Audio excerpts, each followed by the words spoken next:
yaitu melihat dengan mata hati. Selamat pagi para romo, Bapak Ibu dan teman-teman sekalian. Ya, salam sejahtera untuk kita semua. Tadi kita sudah diundang atau kita tadi sudah diajak oleh Pak Andre untuk menggali, ya, dalam pertemuan pertama tadi kita diajak untuk menggali dasar spiritualitas inkarnasi dan bela rasa, yang ini nanti akan menjadi dasar iman dari kegiatan APP kita di tahun ini. Ya, dengan latar belakang tema kepedulian lebih kepada saudara yang lemah dan miskin, dan juga di tahun jubileum ini kita diundang sebagai pesiara pengharapan, maka di pertemuan yang kedua ini kita akan mulai dengan mengadakan suatu gerakan, yaitu gerakan SI, melihat dengan mata hati, ya. Gerakan SI, Judge dan X ini adalah merupakan gerakan analisis sosial yang tadi sudah disampaikan oleh Romo Yus, ya. Nah, gerakan analisis sosial ini, ya, dalam APP tahun ini merupakan gerakan kepedulian transformatif yang ditujukan kepada saudara kita yang lemah dan miskin.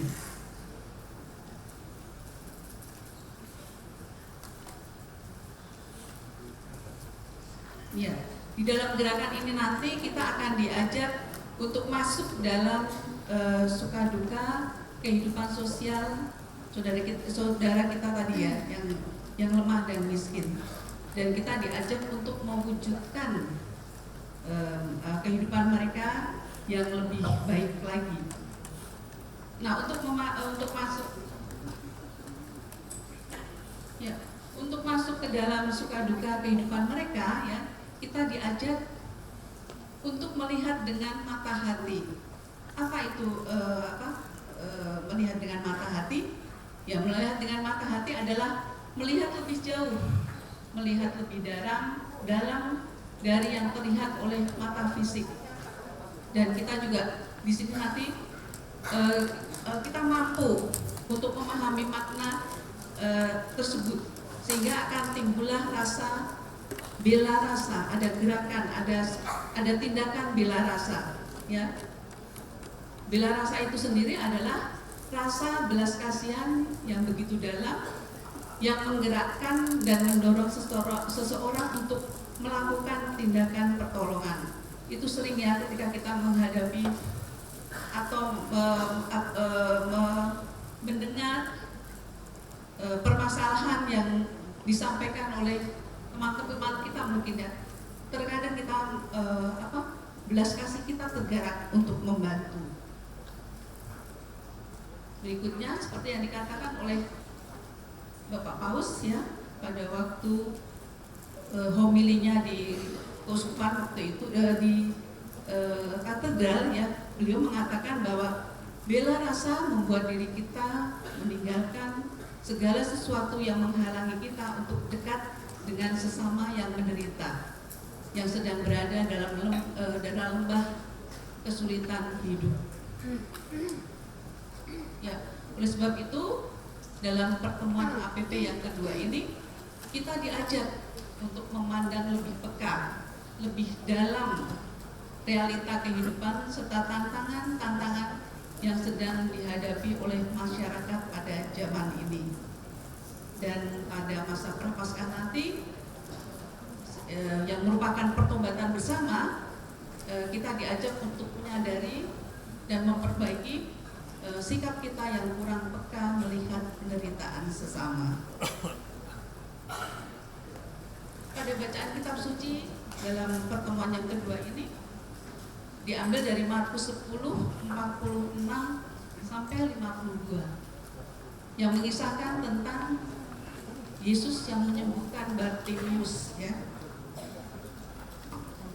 Ya, di situ diceritakan, ya, Bartimius, seorang pengemis buta, dalam kebutaannya dia ternyata mampu mengenal Yesus dengan mata hatinya. Dia mampu melihat apa yang tidak dilihat, apa yang tidak bisa dilihat oleh orang banyak pada waktu itu, pada zamannya Yesus itu. Makanya ketika Bartimius mendengar bahwa yang akan lewat di situ adalah Yesus, ya, anak Daud, Yesus dari Nazaret, ya, maka tanpa ragu-ragu Bartimius berteriak, ya, berseru, Yesus anak Daud, kasihanilah aku. Ya. Meskipun waktu itu orang banyak memarahinya, menegurnya, tetapi Bartimius tetap yakin bahwa Yesus nanti akan menolongnya. Makanya dia mengatakan sekali lagi, anak Daud, kasihanilah aku. Ya, tentunya mendengar seruan itu, Yesus kemudian melihat, kemudian memanggil dan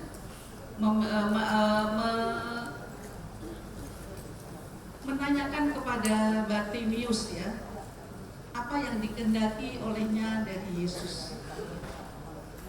Tentunya Bartimius mengatakan bahwa ia ingin disembuhkan. Ya, setelah ia disembuhkan oleh Yesus dari kebutaannya, ia mengikuti Yesus dalam perjalanannya. Jadi apa makna kisah ini untuk kehidupan kita? Seruan Bartimius anak Daud kepada Yesus itu menunjukkan, ya, meskipun dia buta, tapi sebenarnya ia dapat melihat dengan jelas siapa identitas Yesus yang sesungguhnya. Dan ini juga refleksi buat kita sebagai manusia normal yang diciptakan oleh Tuhan itu, apakah kita saat ini sudah begitu dalam mengenal Yesus seperti Bartimius mengenal Yesus, ya, meskipun ia buta pada waktu itu. Makna berikutnya adalah keberanian, keteguhan hati, dan semangat besar Bartimius membuat Yesus menyembuhkannya. Dan salah satunya adalah iman Yesus menyembuhkannya, ya, menyembuhkan kebutaan Bartimius, iman akan Yesus, ya. Nah, pengalaman akan Allah sebagai Bapa yang Maha Rahim membuat Bartimius mengikuti Yesus dalam perjalanannya. Dari pengalaman ini Bartimius mengalami perubahan hidupnya, ya. Dari profesinya waktu itu menjadi pengemis, orang yang minta-minta, kemudian berubah menjadi pengikut Yesus. Makna selanjutnya, ya, refleksi selanjutnya adalah kisah ini juga menghadirkan tipe-tipe murid Yesus. Yang pertama, tipe orang yang tidak mendengar seruan atau teriakan orang yang menderita. Yang kedua, tipe orang yang mendengar tetapi meminta sang penderita untuk diam.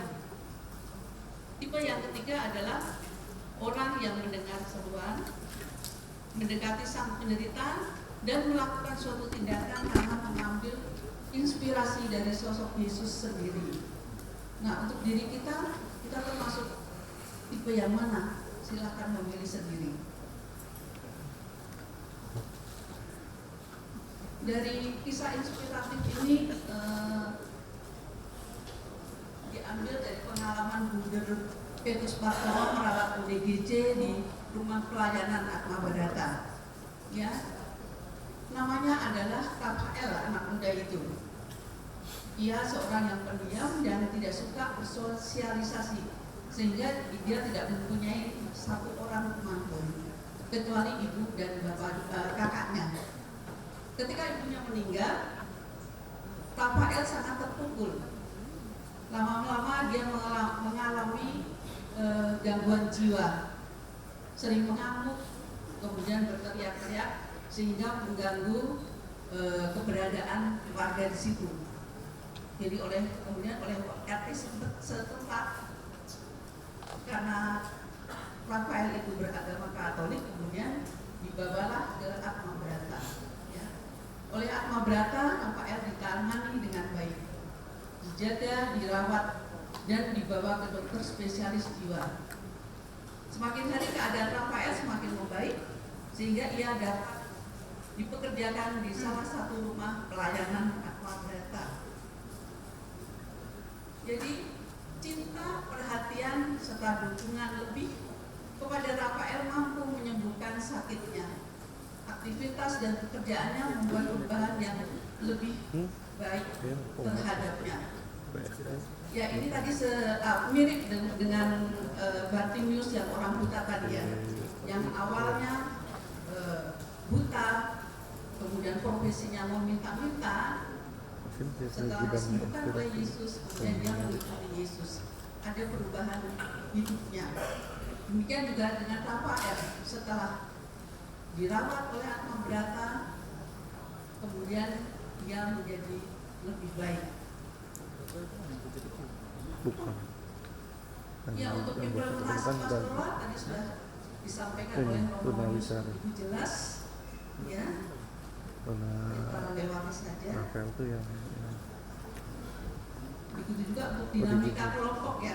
Kita nanti bisa setelah mendengarkan fasilitator memberikan contoh-contoh ya, kita meminta umat untuk merespons dengan sharing pengalaman masing-masing, apakah pernah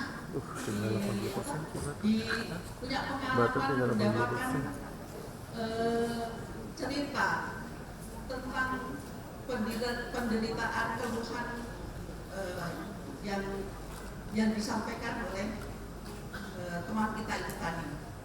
Itu nanti kita data, kita dengarkan, kita kumpulkan, kita mendapatkan apa yang masalah-masalah itu. Ya.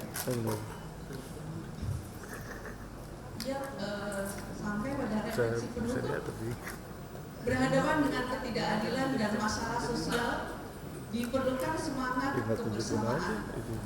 Kalau berjuang seorang diri terlalu berat untuk kita, mari kita bergandengan tangan mengatasi masalah itu bersama-sama. Itulah makna solidaritas berdasarkan ensiklik Fratelli Tutti 116. Demikian, terima kasih.